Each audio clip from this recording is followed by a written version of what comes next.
বর্ষবরণ অনুষ্ঠান ঘিরে কোনো হুমকি নেই, যে কোনো অপ্রীতিকর ঘটনা মোকাবেলায় পুলিশ প্রস্তুত রয়েছে বলে জানিয়েছেন ডিএমপি কমিশনার মোহাম্মদ সরওয়ার। তিনি বলেন, বৈশাখের অনুষ্ঠানে সিসিটিভি ও ড্রোন দিয়ে নজরদারি করা হবে। ইফটিজিং ও ছিনতাই রোধে থাকবে বিশেষ গোয়েন্দা নজরদারি।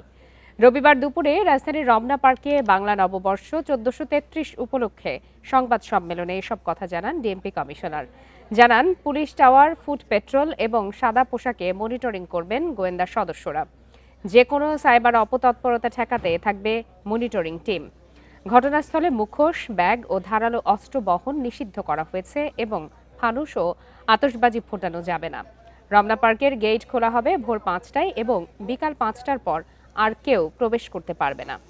3টি গেট দিয়ে প্রবেশ এবং 2টি গেট দিয়ে বের হওয়ার ব্যবস্থা রাখা হয়েছে। চারুকলা থেকে শুরু হওয়া বৈশাখী শোভাযাত্রা ঘিরেও থাকবে কড়া নিরাপত্তা এবং এ সময় রমনা ও আশপাশের এলাকায় থাকবে ট্রাফিক ডাইভারশন।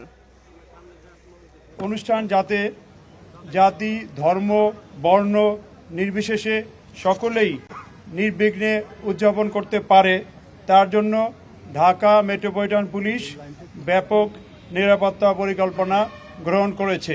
নিরাপত্তা ব্যবস্থার অংশ হিসাবে ডিএমপির সোয়াট, mounted police, K9, bomb disposal team, crime scene van, DB এবং সিডিটিসির সদস্যগণ মোতায়েন থাকবে।